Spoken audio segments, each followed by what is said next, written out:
Okay. Good afternoon to everybody. Today is our first Quantum Tuesday online. In fact, the first one in the history. I will tell you a little bit about some technical issues. So everything is going to be cast on YouTube channel. Afterwards, it will be recorded, so you can check the talk afterwards. And there is an open chat in YouTube where you can make questions in the whole talk, and then I will read to the speaker. Okay, so you don't need to wait until the end of the talk to make questions. So it's for me a pleasure to introduce you to Antonio Mezzacapo.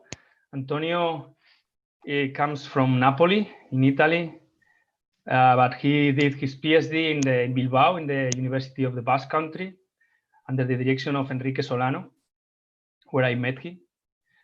He is doctor since 6 years, and now he has a full position at IBM in New York. I repeat, for us, it's a real pleasure. Of course, he's a top scientist that probably it will be very hard to catch him in Zaragoza, but thanks to the thanks to the new trend of webinars, we have the opportunity to listen Antonio. Thank you very much, Antonio, and it's your time. All right, thank you, David. And again, it's really a pleasure to be virtually invited by you and give a talk at the Martes Cuánticos, right? Right. So let me jump straight into the talk and try to share my slides. Okay, I think you should see them now, right?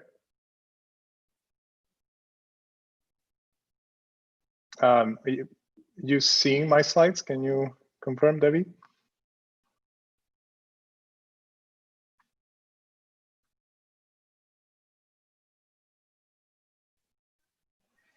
There's a little some delay in the YouTube, so I'm checking if it's okay in YouTube. Okay.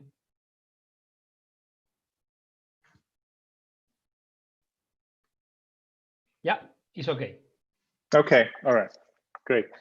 Okay. Yeah. Again, thanks for the invitation. It's really nice to be virtually there with you in Zaragoza, at least in the spirit. So, okay, this talk is about how to use some tools from machine learning and especially neural networks to aid quantum and classical computation of electronic structure. Okay, so we'll see what I mean by that in a few slides. This is the overview of the talk, and so in the first part of the talk, I will tell you what are the current challenges for tackling electronic structures on quantum computers. So what is our experience with these challenges at IBM? How did we improve on some of them?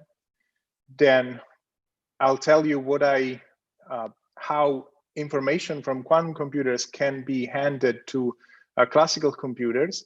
So we'll talk a bit about the quantum classical frontier and how this is a crucial element of especially near-term quantum algorithms such as variational quantum eigensolvers. Then I will tell you how at this quantum classical frontier, classical machine learning algorithm can help in quantum computation of electronic structure.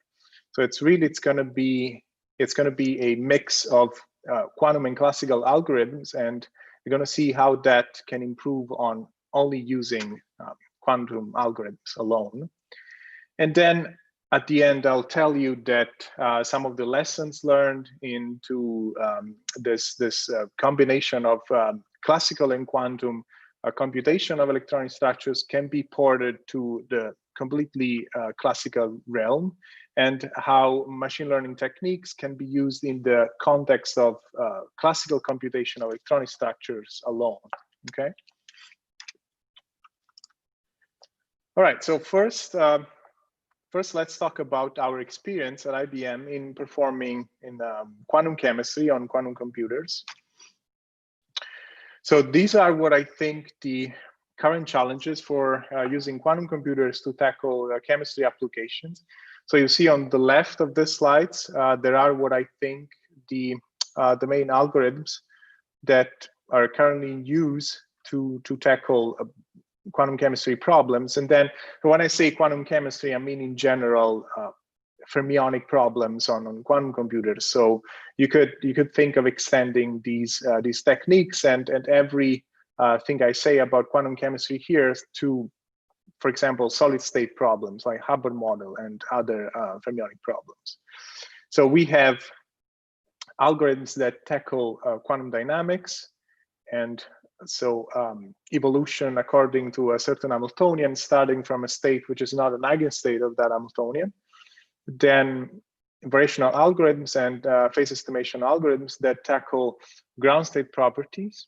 So we want to know the ground state energies of given fermionic systems, quantum chemistry systems in this case. And then subspace methods, which typically target the ground and a few side states. Okay, so these methods are typically borrowed from classical numerical computational literature, right? And then, but if you look at all these methods and you quickly realize that they boil down to two main subroutines, which are really Hamiltonian simulation and Hamiltonian averaging. But by Hamiltonian simulation, I mean the evolution of a quantum state according to a certain Hamiltonian. So here you can think of the tractorization techniques or the more advanced methods, such as methods that exploit the linear combination of unitary operators. But so that's the goal here. So the goal is to evolve a certain quantum state. And then there's Hamiltonian averaging, which means I have already prepared a quantum state on my quantum computer. And now I want to know what is the average energy of a certain Hamiltonian, a certain operator on that state. And this is typically useful for in the context of variational quantum algorithms, for example. But if you want to optimize a cost function, which is the energy, Hamiltonian energy on my system, I need to have Hamiltonian averaging as an ingredient of my algorithm, right? And then I think each one of these two subroutines boils down to, it trickles down to a series of hardware and software challenges, which I colored in blue and white and yellow here. So we see on the hardware side, of course, we want to fix measurement errors, and we want to better coherence. We want fast qubit reset, so to make the harvesting of statistics faster. So sampling speed and things like that. And this, so things like qubit reset, sampling speed, and measurement errors, for example, are much more relevant for Hamiltonian averaging than Hamiltonian simulation. So this is the sense of these arrows. Okay, so the arrows are, they give you like preferred relevance direction for every one of these problems with respect to the mother subroutine. And then, of course, there's a bunch of software challenges, which are here in yellow. Of course, we want to optimize gate sequences where we want to execute the same quantum algorithm with less gates to stay hopefully under the coherence times of our architecture. We want to formulate the problem in better bases, which are more suitable to be executed on a quantum computer. We want to mitigate the effect that finite noise error rates have on the performance of our algorithm. So this is, if you want, the field of error mitigation schemes for quantum simulation. And then the last thing, which is what really it's going to be the focus of the first part of this talk, is measurement precision. Okay, so we'll see what I mean by that, but precisely. But basically, it's a way of improving Hamiltonian averaging. Okay, so I want to get precise estimations of observables on quantum states that I have on quantum hardware. So this is going to be the focus of this talk, and we're going to see gradually how machine learning comes into play into addressing this problem, okay, into easing this problem for quantum computers.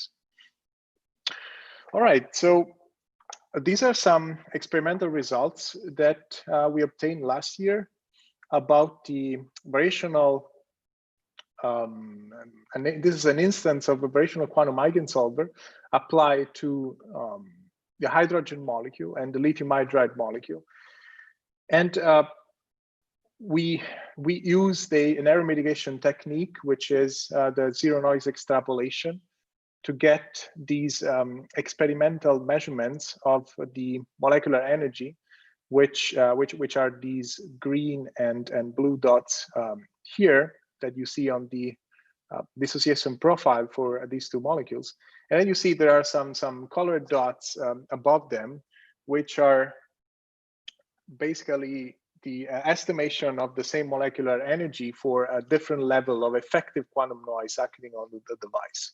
And so the technique of zero noise extrapolation tells us that we can, so basically under good noise assumption, we know that the dependency of the mean value of the observable that we want to estimate as a function of noise, it's going to be a linear dependency. And then we can basically have different experimental measurements for different level of noise, and we can do a linear extrapolation back to the point of zero noise. Now, you can see how quickly how both the variational optimization itself and the error mitigation procedure are tied to the precision in the energy estimation, right? So if I want to optimize a cost function, which starts to have some stochastic noise on top of it, then of course the performance of my optimization is going to be impacted by this stochastic fluctuation that I have on top of my cost function. And also, if we want to extrapolate, so if you're trying to do a linear fit, right, or a Richardson extrapolation in this case, and the points that you're using for that extrapolation have, again, stochastic fluctuations, then of course the quality of that extrapolation is going to be linked to how small that stochastic fluctuation is on those points. So this is the problem of measurement precision, and this is a big problem for quantum chemistry, because that's actually what happens on quantum devices. So since we only have access to single qubit projective measurements, we do have those stochastic fluctuations in the estimation of mean values of Hamiltonians, and then the performance of these variational algorithms and the error mitigation procedure of zero noise extrapolation are heavily tied to the precision in the energy estimation, in this case, molecular energy estimation. Okay, so we want to solve this problem. So let's try to give a good definition of this problem. And how does it connect with this concept of the handing of information between quantum and classical procedures, right? Okay, so what I mean by quantum noise in this case, let's start from the most trivial case we can think of for quantum computers, which is 1 qubit. Okay, I define quantum noise for 1 qubit in this way. So imagine that we have prepared a state of 1 qubit in an equal weighted superposition of up and down, so a Hardeman state. Then we want to measure this qubit in the x basis and in the z basis.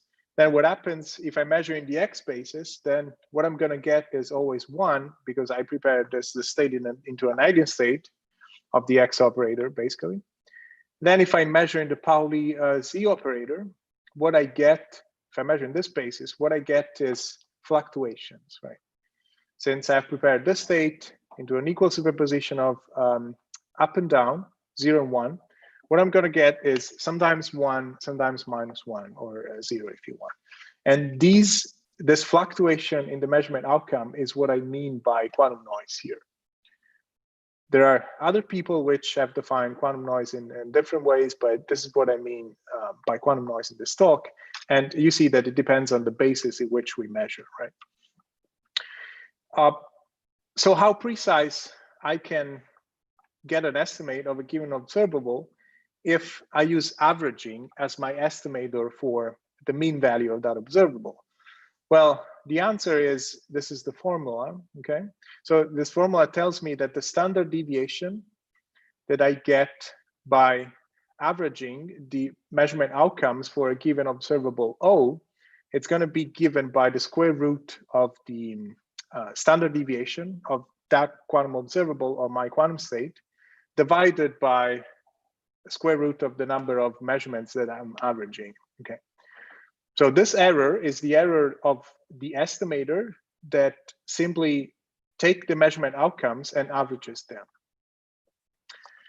So in the case of measuring the X operator, of course, we can know the mean value of the X operator exactly because we prepared our state into an eigenstate of the X operator. But if we want to estimate the average value, the mean value of Z operator, then the standard deviation for that estimation will go down as the inverse square root of the number of measurements that we make.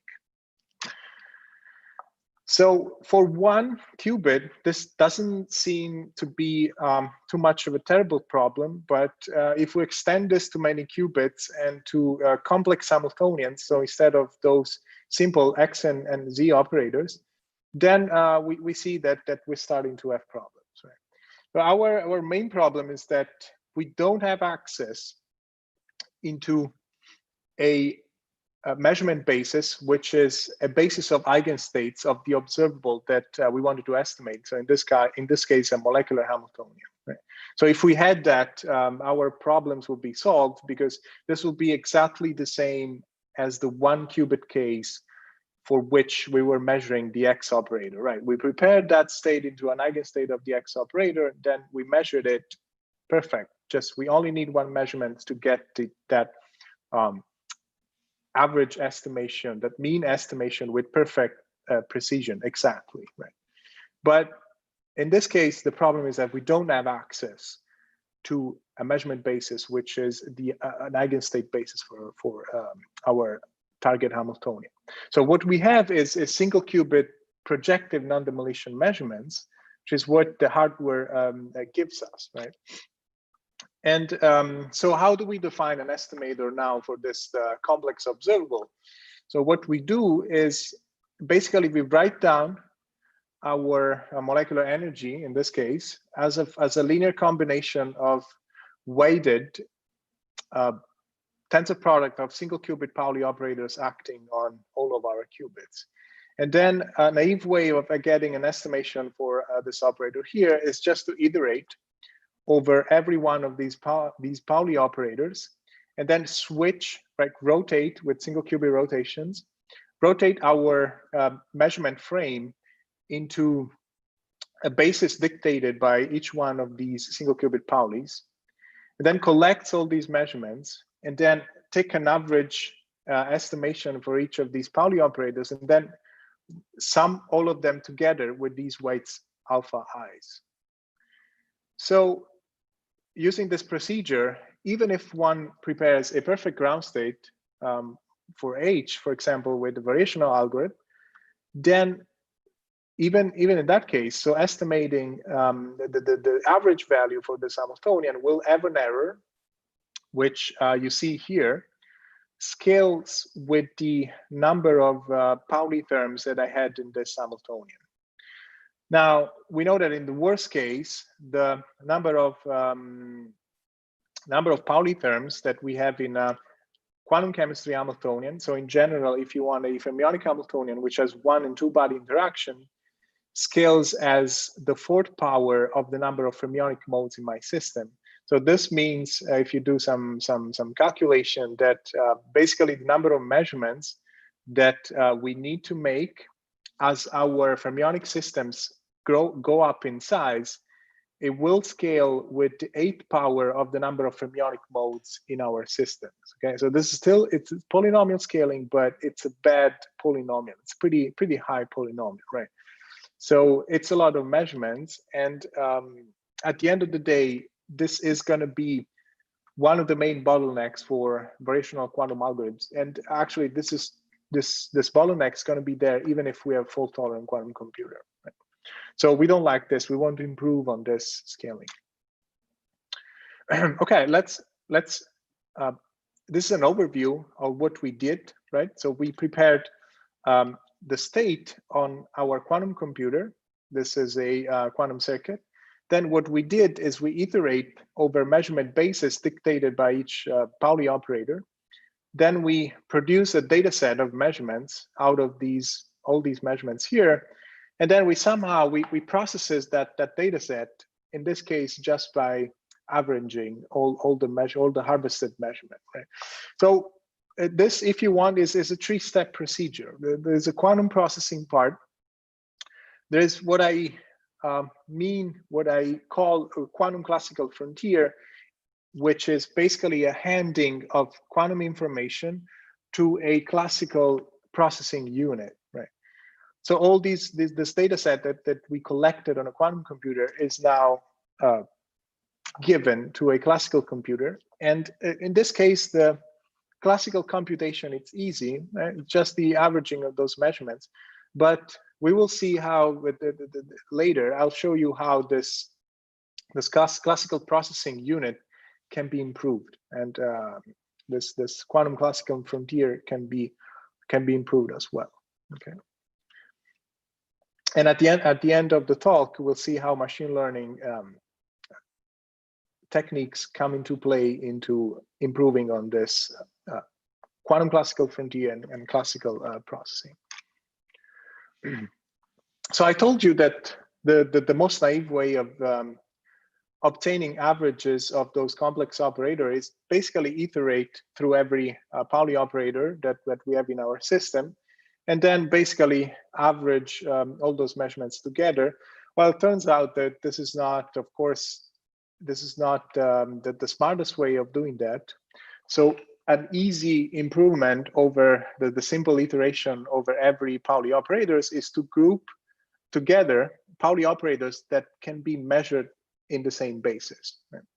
So the table here is from this reference, our paper from 3 years ago. Then, so what we did is, you see that there are Pauli operators for, I believe this is a lithium hydride Hamiltonian, so grouped together, and the logic by which they're grouped together is that every one of these Paulis has, for every qubit, the same Pauli operator acting on them or the identity. Okay, so this means that I can measure all the Pauli operators in the same group together because I simply rotate in the measurement basis dictated by the Pauli operator acting on those single qubits. And then if I have the identity, I will just trace over the measurement outcomes.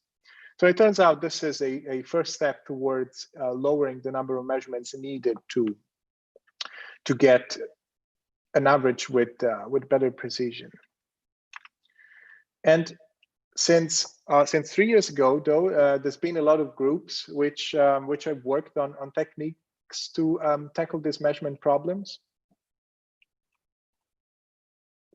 Now, some of these techniques require additional secret depths, right? So which means that, so in our case, we were just performing single qubit rotations to rotate ourselves in the measurement basis for each of those Paulis, but these people have found out that if you allow yourself the performing circuits that are basically that have increased depth compared to just circuits of one single qubit layers, then you can squeeze some, you can save some measurements to get these estimations precisely.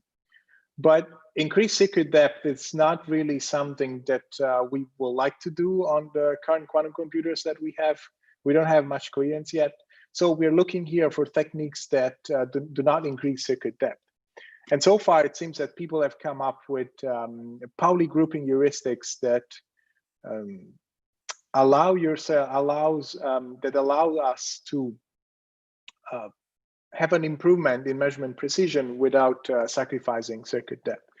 So, and basically, so this means that this grouping problem that I told you before, one could ask, what is the optimal way of grouping these Pauli operators into sets, right? Into sets that can be measured together at the same time. But it turns out this is not an easy problem. This is an NP-ARC problem. And so one can ask, what is the optimal heuristic to tackle this NP-ARC problem? And this is exactly what these people do in this reference here. And then there is a new strand, there's a new branch of methods which have focused on k-qubit partial tomography, or retrieving of generic properties out of a quantum system. And of these three references, I like to, so what I'm going to talk on builds up on this work by Huang, Kung, and John Preskill, which has been published in Nature Physics this year. And so the idea there is this idea of classical shadows, right? So what they have is, so the question that they ask is, I don't know beforehand which observable I want to retrieve out of my quantum state. So what I do is I prepare the quantum state on the classical computer, and then I start randomly drawing measurements out of that quantum state. Now this random sampling is defined very precisely in this paper, but it basically amounts to drawing randomly from a Pauli measurement basis measurement for this system. And then once after this step, which harvests this data set of measurements out of the quantum state, then at the later stage, one can come in and ask the question, okay, so now I want to retrieve a certain observable. I have a bunch of measurements that I've harvested before. Now I want to use those measurements, which have been collected randomly, to estimate a given quantum observable. Okay, so this is the idea of classical shadow. So the shadow, if you want, is this data set of random quantum measurements, which is a classical description of that data set, which is used to estimate given observables at the later stage. So you see here that there is still this structure of a quantum processing, which is the preparation of a quantum state on a quantum computer. And there's the measurement process, which sits at the quantum classical frontier, which in this case, it's not a measurement process dictated by a given specific observable that I want to measure, but rather it's a generic random measurement process, right? And then there is a classical processing at the last stage, which in this case it's more it's kind of like more complex than the classical processing that we did before, just with the averaging. Okay, so let's see how that classical processing looks like. So I told you, so we are interested in retrieving just one observable, which in our case is the energy of fermionic systems, or if you want to restrict yourself to chemistry, the energy of molecular systems. So how would that procedure look like in the context of classical shadows, right? So what we would do is prepare the quantum state on our quantum computer, so prepare rho. Then let's see if I can get a laser pointer here. Sorry.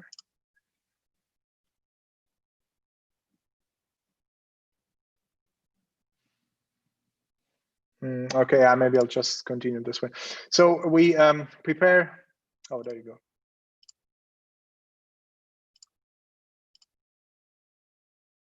No, no, it's not working. Okay, well, we prepare a quantum state rho on a quantum computer. Then we uniformly at random pick a measurement basis by drawing uniformly from the Pauli measurement basis. Then once I've drawn at random this measurement basis, what we do is we measure every qubit in the basis dictated by this randomly drawn measurement.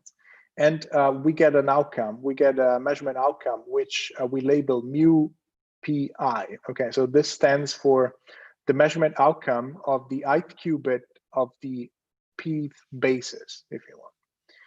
And then once I get this this data set of measurements drawn at random, then I can estimate my observable according to this formula. Okay, so mu, now it's weighted by this function f, which you see the definition of in the right part of the slide, which basically weights the probability that a random measurement basis drawn at random, the probability of that matching one of our Pauli's in the original Hamiltonians. Okay, so P here it's a random Pauli, and this function tells us what is the probability basically that that a random drawn Pauli matches the original Pauli Q that we had in the Hamiltonian. Yeah, just give me 1 second. Trying to.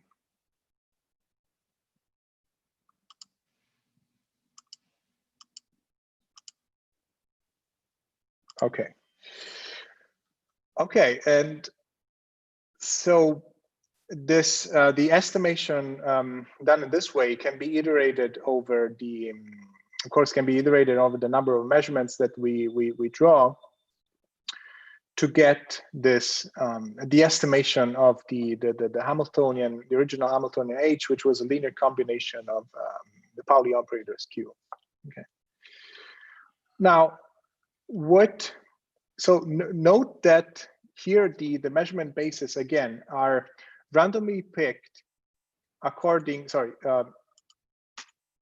the measurement bases here are randomly picked according to a uniform distribution, but what we thought in this, so what we investigated in this work, in this reference here that you see on the bottom right part of the screen, is what if we don't use random distributions, right? So what if we bias the probability of picking a certain Pauli operator, so we don't pick them at random, so we don't pick measurement bases at random, but we bias the probability of measuring in the XYZ basis for each qubit according to a given problem that we have at hand, right?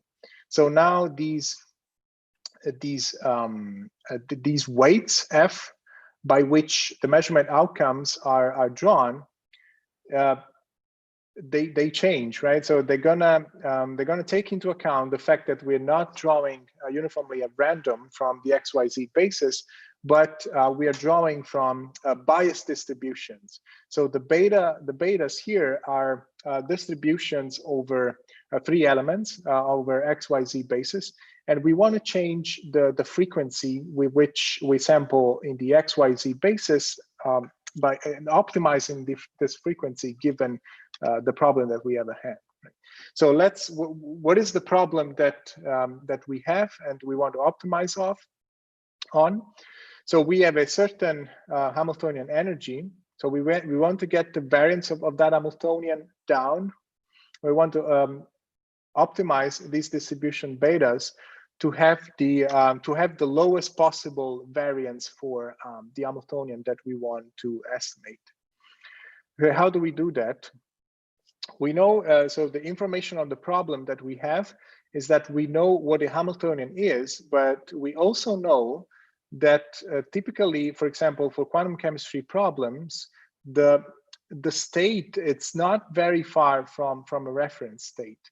For example, for molecular energies, the reference state can be the Archery-Fox state, right? Or it could be a multi-reference state if we are using, for example, a classical perturbation theory. Now, if my reference state is known, so if my reference state has an efficient classical description, then I can actually write down an analytical formula for the variance of the bias estimator that I told you before. So as a function of those biasing distributions beta, And the problem at hand. So you see that these alphas are were the weights of the Pauli operators that came in my Hamiltonian. The Pauli operator in my Hamiltonian themselves, Q and R, and the reference state. Okay, so I have this expression. It's basically a computation of the variance for that estimator on that reference state. And if under the assumption that the state that I prepare on my quantum system is not very far from this reference state, then I can optimize this variance as a function of the distribution's beta. Right. Now, note that the assumption that the ground state is not far from a reference state of choice, it is a very fair assumption, not only for operational algorithms, but also for phase estimation, right? So for phase estimation, what we want is that a reference state that we prepare, it's not very far from the actual ground state of our system, right? Otherwise, the algorithm doesn't work. So having this assumption is a fair assumption for algorithms that tackle ground state energies. Now, once we have this variance written down this way, then we can manipulate this expression, and we see that, so indeed, to optimize this variance, it boils down to optimize this cost function. And this cost function, under a certain reasonable assumption, it turns out to be a convex cost function of the distributions beta that we were trying to optimize. So we can easily and quickly optimize this convex cost function and get what are the best betas for given quantum chemistry problems, right? And so we run this algorithm numerically for molecules of increasing size, and we compared the variances that we were getting by using our estimator, which we call locally biased classical shadows, classical shadow estimator here, compared with previous, I would say, state-of-the-art estimators that do not increase circuit depth. Okay, so we are comparing with estimators that don't increase circuit depth. And so you see that basically in every instance of every numerical instance of this table, we do better than L1 sampling, which is basically estimating the Pauli operators one by one, but drawn from a distribution, drawn basically from L1 distribution of the coefficients in the target Hamiltonian. We have LDF grouping, which is a large degree first grouping heuristics for that NPR grouping problem that I showed you before. Then we have the classical shadow estimator straight out the Huang and Prescott paper, and then there is our estimator. So that you see that in every case we do better than previously known state-of-the-art estimators that do not increase circuit depth. And also, of course, our estimator that doesn't need to address NP-hard grouping problem that were present, for example, in the LDF method. Okay, so this is an example of an algorithm that improves, that give you improvement in the measurement precision to get average values of in this case, Hamiltonian energies.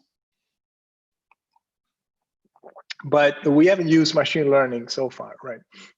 So now we're going to see what is a way Antonio? of, yep. Can I interrupt you? There is a question. So, I mean, maybe it's a good time to make it since you are going to start with a new thing, okay? Yep. Jorge Marquez asks, do you think it will be possible to reach 100 qubits while keeping the system isolated and stable? Yes, I guess it is all a matter of how you find stability and isolation in this case, but this is certainly a priority for IBM. Certainly something our hardware team is fully working on, and so lately we've published a roadmap of systems that we want to build in the near future. So we have a target of building up a system of 1,000 qubits by 2023. So I would say, like, of course, we want a stable system for 1,000 qubits. So yeah, that's the timeline for. That's our goal for a hardware timeline. So thank you. All right, so now in this part of the talk, we'll see how classical machine learning method can have a say in improving the measurement precision problem, right? So same problem that I've addressed with these locally biased classical shadows. Now we want to use machine learning to tackle it. Okay, so first of all, let me do just a premise. There's a lot of ideas around on what quantum computing can do for machine learning, right? So this is the field that we call quantum machine learning typically, but I haven't seen much about if classical machine learning algorithms can help quantum computing calculation. This is what we want to talk about here. So classical machine learning for quantum computing. And we want to get an advantage, to squeeze some advantage out of that. We want to use classical machine learning methods for quantum computers in the context of computational chemistry, but in general, in the context of computational electronic structure. Again, this is the trivial case that I told you before of 1 qubit prepared in the Hadamard state, measured in Z and X spaces. We want to get precise estimation of mean values of operators on this qubit. So averaging the measurement outcomes, it's one way of getting these estimations, right? But is it the only one? Well, I would say it's not the only one because, for example, one thing we can do is make a guess, okay? So what we're doing here, so we have only 1 qubit and we are measuring this 1 qubit in some basis, and the measurement outcome can be basically it's a binary distribution, right? So it's a distribution defined on 1 and -1 or 0 and 1 if you want. So what we can do is we can assume fairly that the distribution that produces these measurements, it's a Bernoulli distribution, which is a fancy way of saying a biased coin flip. And then once we make this assumption, what we can do is we can maximize the likelihood that a biased coin flip of probability P the likelihood that distribution has to have produced those measurements that we got, in this case, from a quantum computer. Now, once we have this likelihood written, spelled out in this way, then we can maximize this likelihood. And we can get the value of P that best matches our measurement outcomes. And then once we're done with that, then computing the average only boils down to really this formula here. Okay. So then we can ask ourselves, is this method of averaging better than just is this method of getting those mean values better than just straight out averaging these measurement outcomes, right?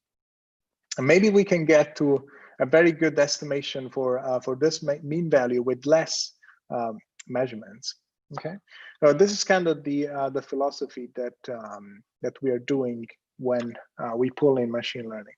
Now, of course, in the case of complex chemistry Hamiltonians, we don't have just 2 measurement outcomes. So the model is much more complex, right? So we have now m Pauli operators, and each one of them is made up of n single qubit Pauli operators. So we have a lot of possibility for getting these measurements, but the general idea is the same, right? So we want a classical model which can generate all those measurement outcomes for the different Pauli operators, for each one of them measured in the basis dictated by the single Pauli operators present for each one of them. But since now the models is much more complex, we cannot use a Bernoulli distribution anymore, right? So we need a, if you want a generative model that is able to predict and learn, if you want, all these measurement outcomes coming from those different Pauli bases. So the model that we use, it's a restricted Boltzmann, it's a RBM model for quantum states. Okay, so this is the same model of this this reference here by Carleo and Troyer on the bottom right again. The model is basically a parameterized quantum state, which is parameterized by a restricted Boltzmann machine, which is using complex weights, right? So there's going to be a number of visible layers that are going to simulate our qubits, and a bunch of inter layers that are going to learn the quantum correlations between these qubits. It's a parameterized model for a quantum state.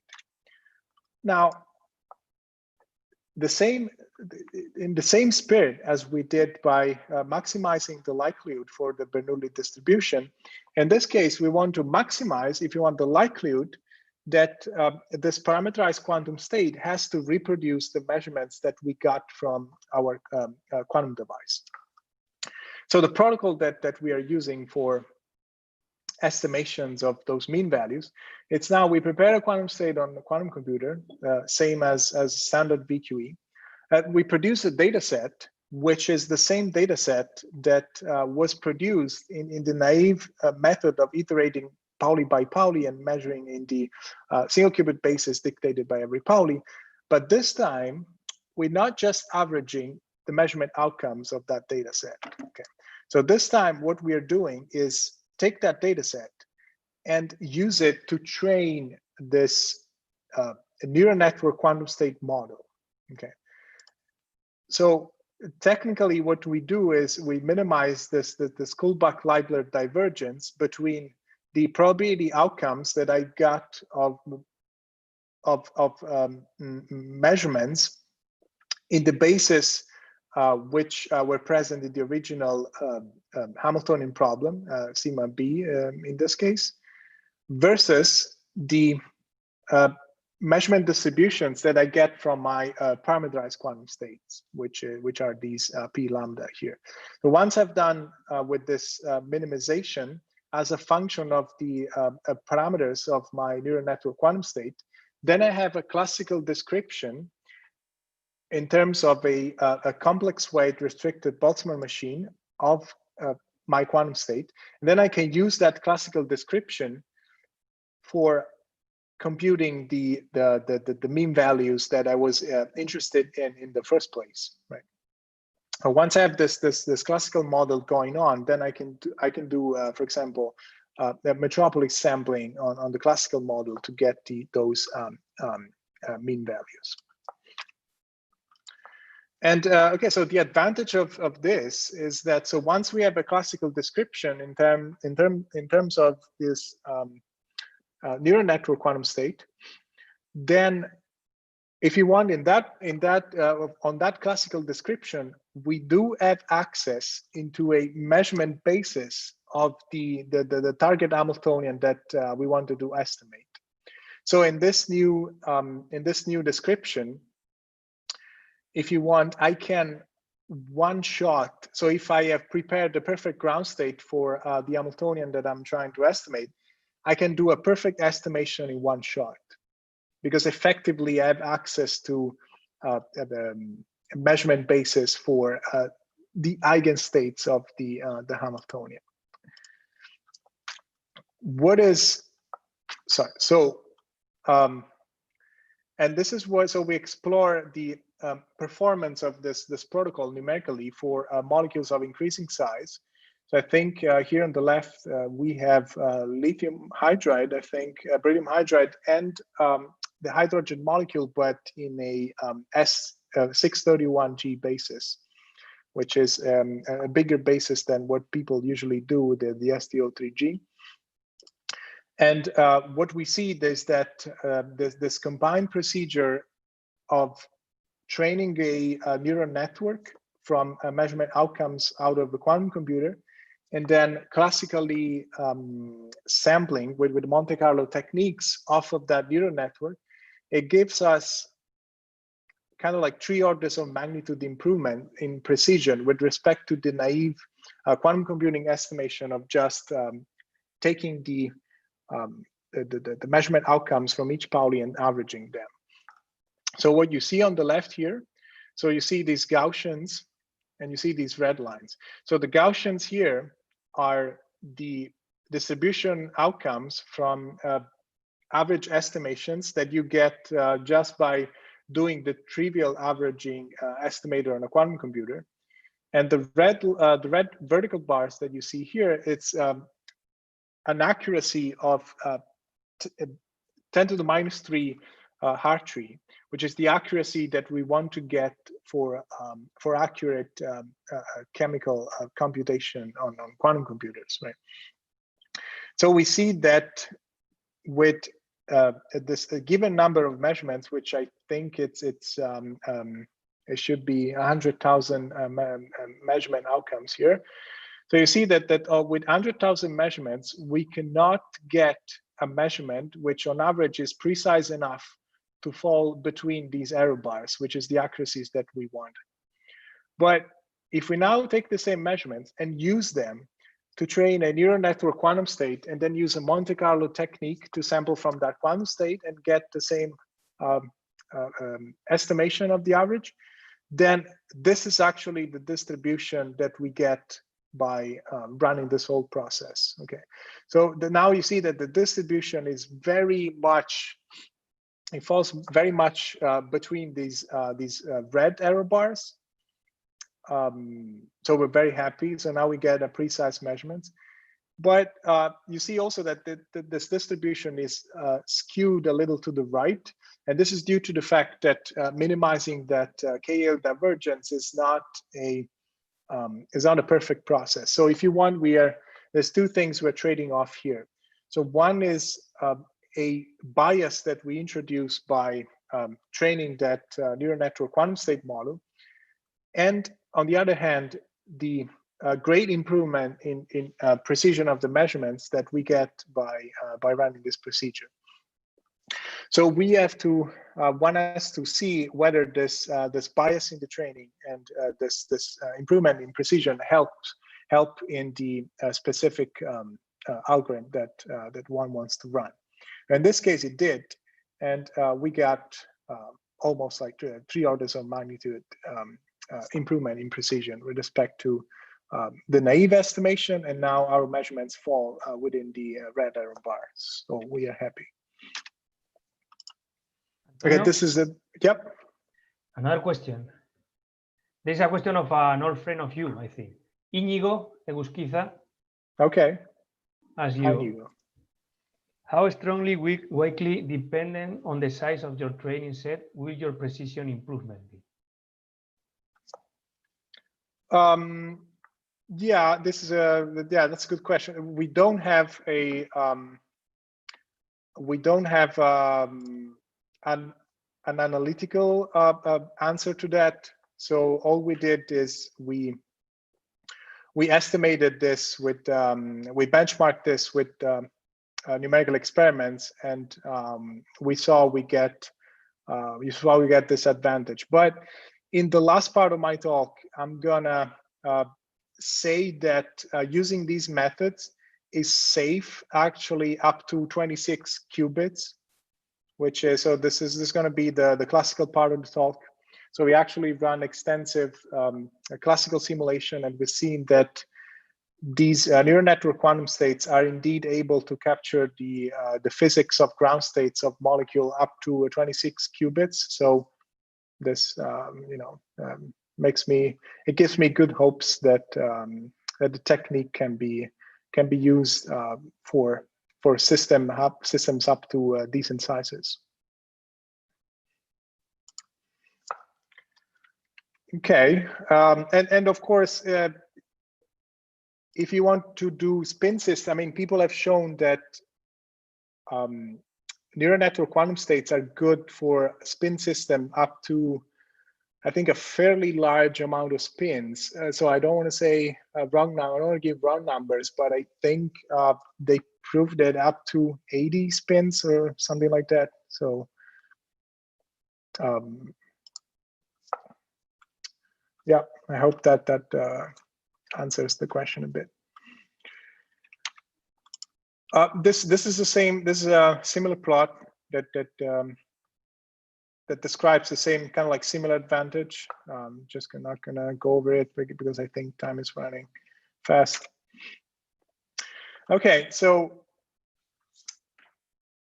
if you want, so what we are doing is, again, it's a repetition of this quantum classical frontier idea, right? So we have again, we have a part in which we only use quantum computers to prepare the quantum state. Then we have an interface part, and we have a classical processing part.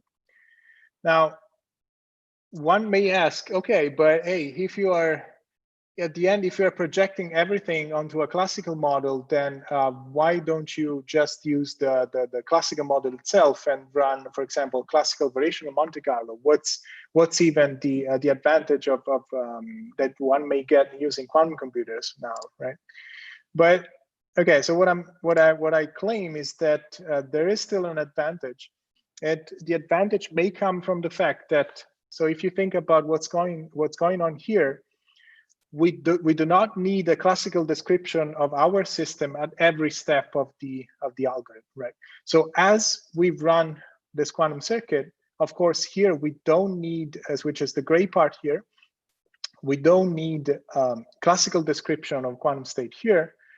So we only need a classical description of the quantum state at the end of the circuit. So if you want the spirit here, it's kind of like similar to QAOA, right? So QAOA, there is a perfectly good classical description of the ground state for that Hamiltonian, but that doesn't mean that one cannot get a quantum advantage in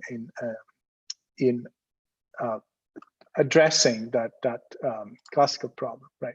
So the spirit is the same here. So we do project onto an efficient classical model, but we get a quantum advantage in the process.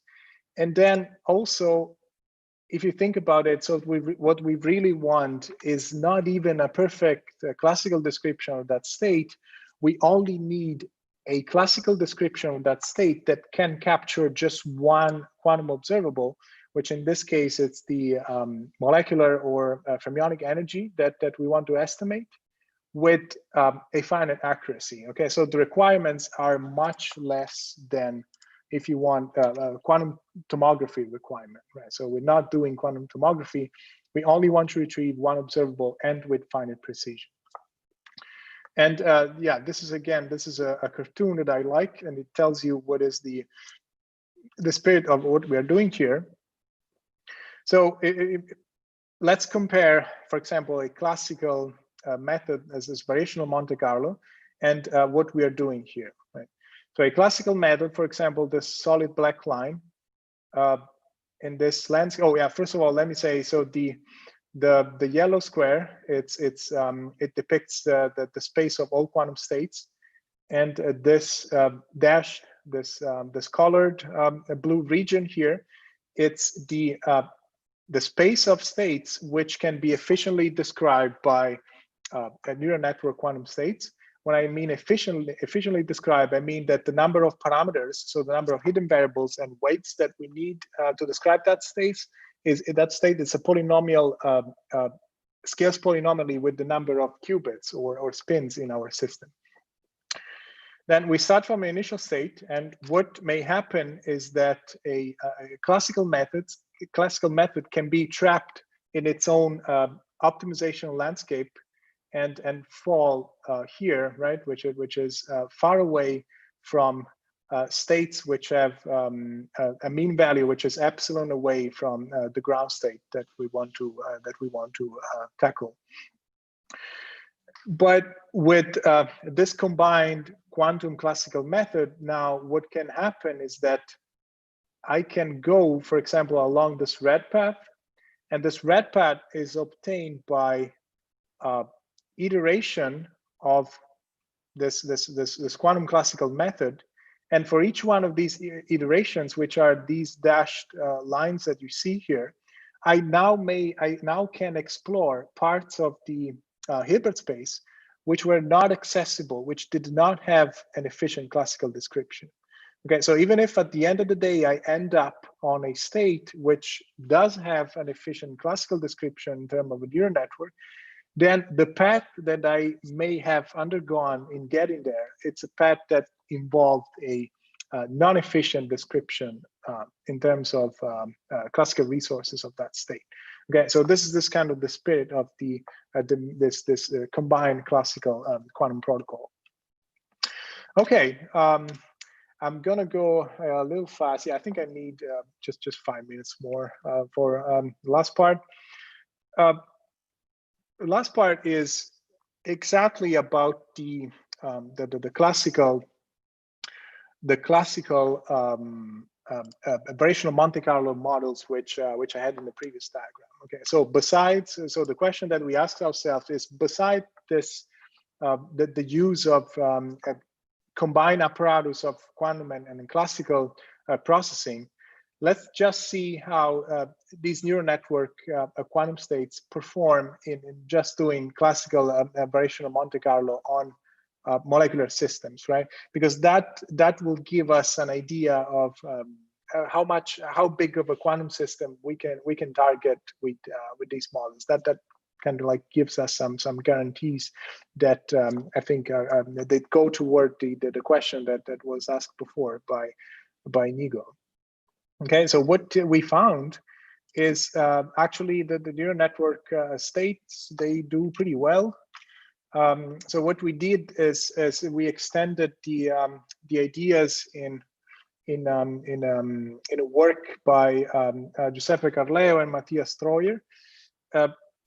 What we did is we used, so the previous literature was about performing variational Monte Carlo calculation on spin systems.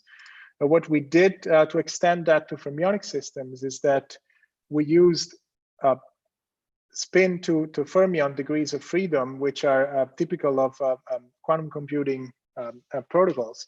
And we used that in the context of classical simulation. So we took a fermionic Hamiltonian, we mapped it into a spin Hamiltonian. Once we had that description in terms of spin Hamiltonian, then we run variational Monte Carlo with these neural networks on the spin system.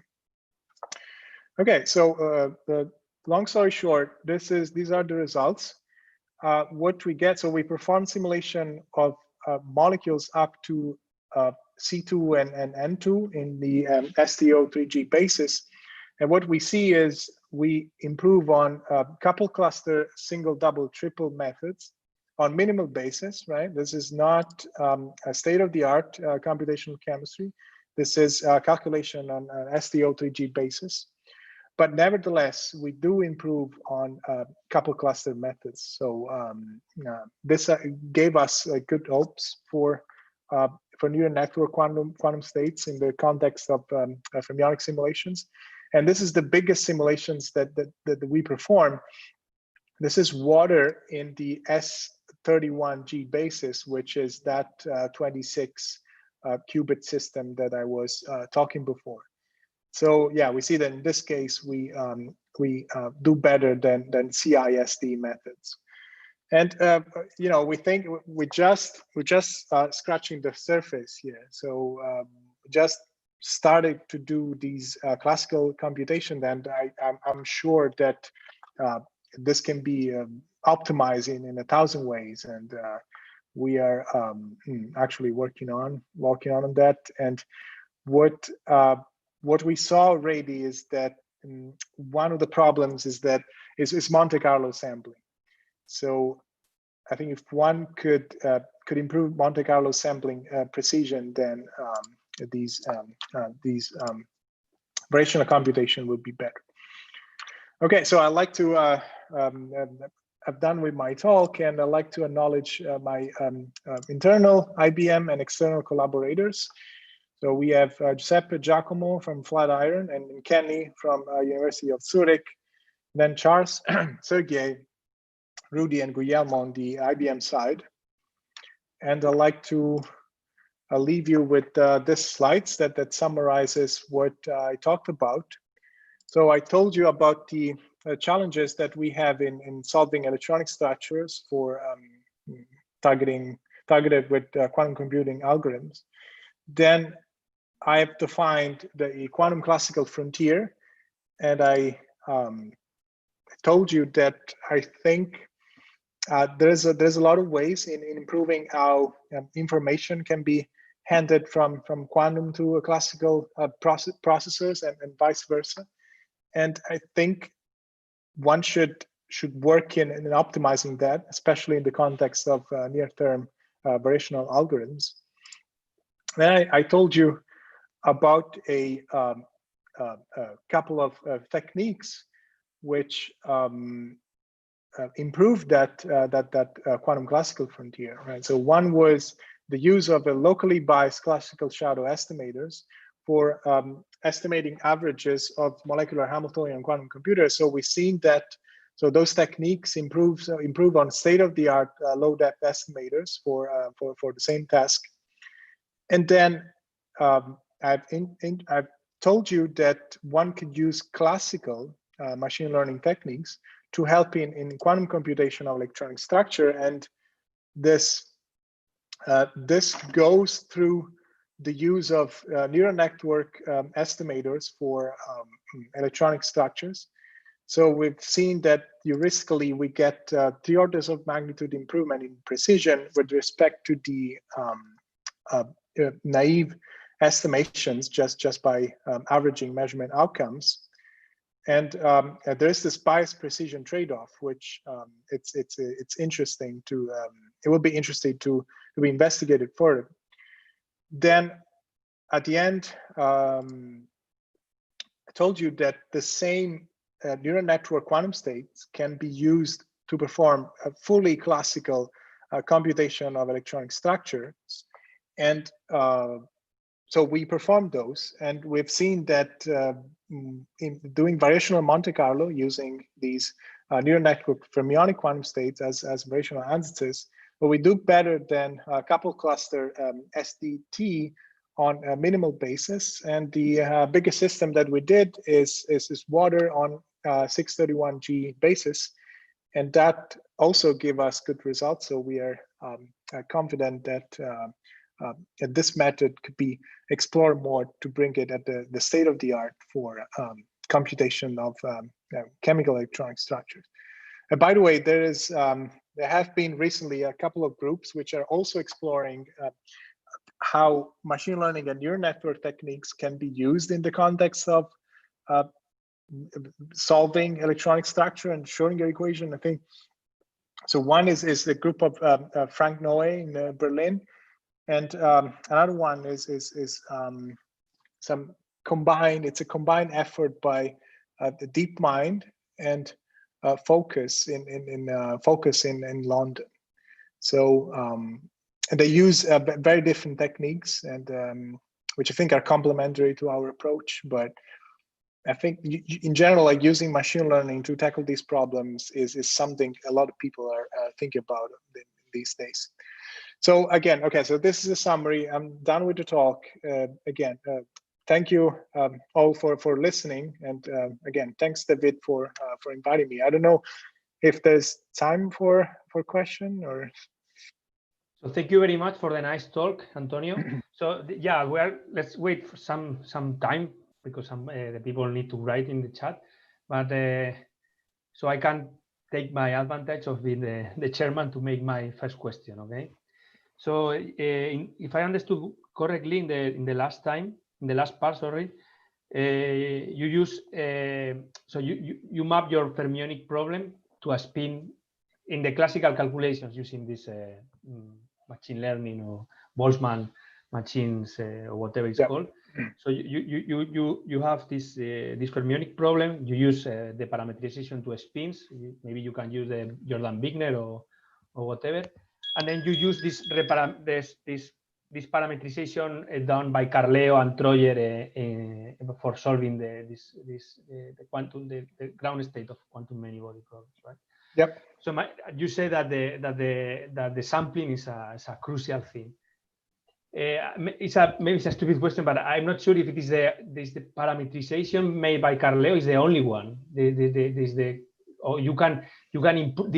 I mean, it sounds to be like an answer, right? So maybe for solving some problems, you can improve your answers, then you can improve the results. This is the question.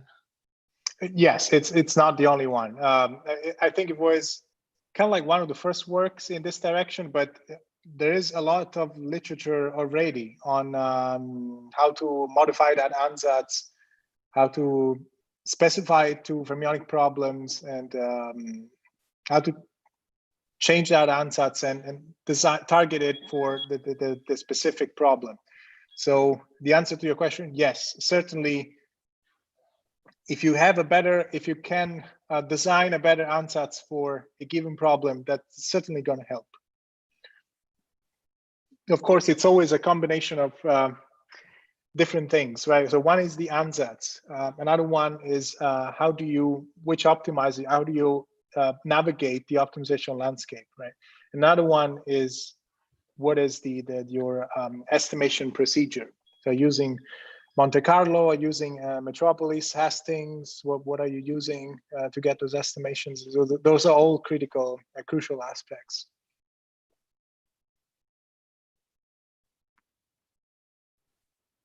Thank you very much. And the other question is, when in the first part of the talk, you say something about how to mitigate the noise. So essentially, you assume like a linear model for dissipation. So you mentioned that you repeat experiments at different noise with different straight noise or something like this. How do you make experiments with different noise? Yeah, good question. Of course, we don't have a noise knob on our quantum hardware. That would be great. We'll just turn it to 0. So what we do is we stretch the gates, right? So what I mean is, so you have a certain quantum gates that, for example, like performs in, I don't know, 200 nanoseconds, right? So you send a microwave pulse down the chip, and that pulse takes 200 nanoseconds. And typically it's a Gaussian pulse, right? It's a Gaussian pulse. It's a pulse with certain frequencies on a Gaussian envelope. Now, think about what happens if you take that Gaussian pulse that you're sending it and you make it longer. So you make it longer and reduce the power of the pulse, right? But if you do that, then the quantum system, it's going to be exposed for longer times to coherence, right? To decoherence. So that's a way of exposing the whole quantum hardware to more decoherence and still perform the same quantum circuit. You just stretch and you shorten the pulse that you're sending. You just stretch it and make it short.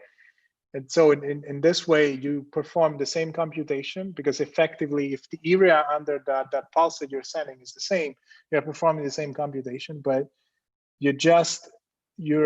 that's an effective way of having the same computation to be executed in a longer time.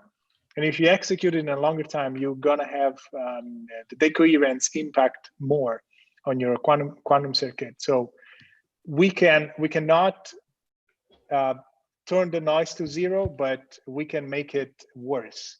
And that's how we basically do the extrapolation. So we make the noise worse to get those points, the estimations for a higher level of noise. So we can only do worse. We cannot do better.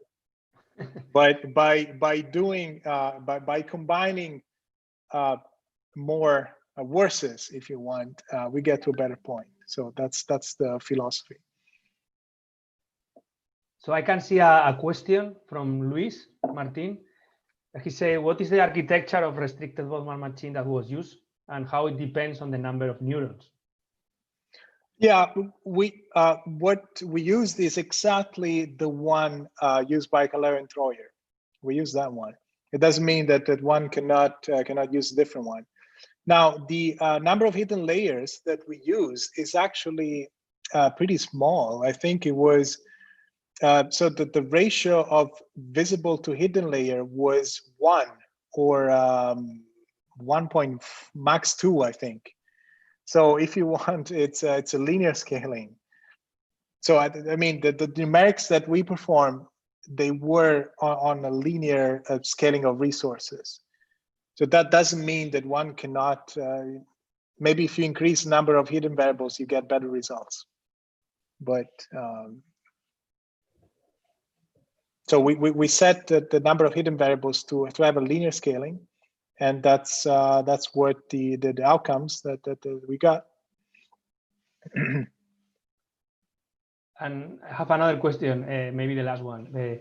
So you mentioned that you have in IBM you have a roadmap to reach this 1,000 of qubits.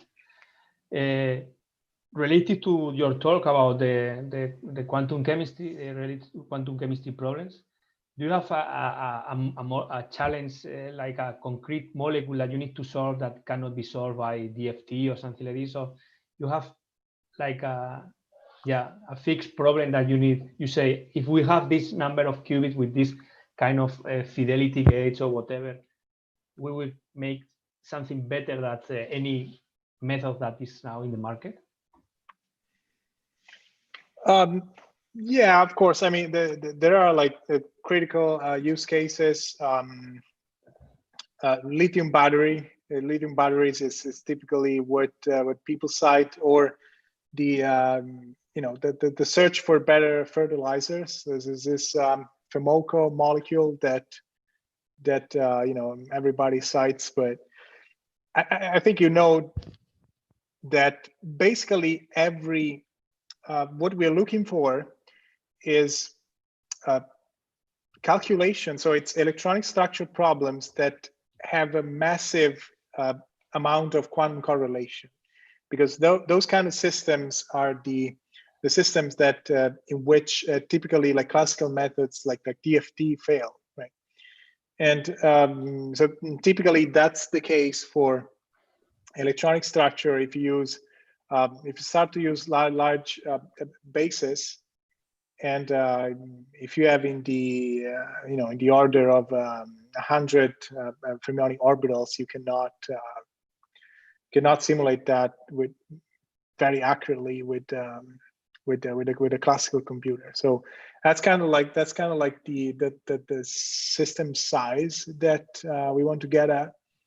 Now, I think that the interesting question is more not. Of course, the goal is, it's a very interesting question, but maybe the more interesting one is, how do we get there, right? So, and I think this is the spirit of this roadmap, which is public, and which I think we have announced a month ago or something like that. That's the spirit of this roadmap. So the question is what we want to learn in the journey to get there. And I think, for example, something that I can say coming from my side is what I want to learn basically is how do early stage protocols for error correction combine with quantum algorithms. So in the next years we're gonna start to see early demonstrations of error correction protocols, right? So some of them we're already seeing some of those, right? So those don't make your quantum computer perfectly fault tolerant, right? So they just improve the coherence, or if you want, the quality of the logical components with respect to the physical ones. So my personal goal that I have is, how do we combine these early stages protocols for error correction that do not give us fault tolerance, but that get us to a better place with quantum algorithms? What is the optimal way of combining that? And once we have figured that out, then how big of systems we can address with those. So yeah, I think it's time to finish. It's already 1 hour and 15. So thank you very much a lot, Antonio, for making us this favor to inaugurate this first session of the Quantum Tuesdays, Martes Cuánticos in Spanish, now online. And yeah, good luck. And again, thank you very much for accepting. Thanks for the invitations, and then thanks everybody for listening. Hope you got something out of it. Okay.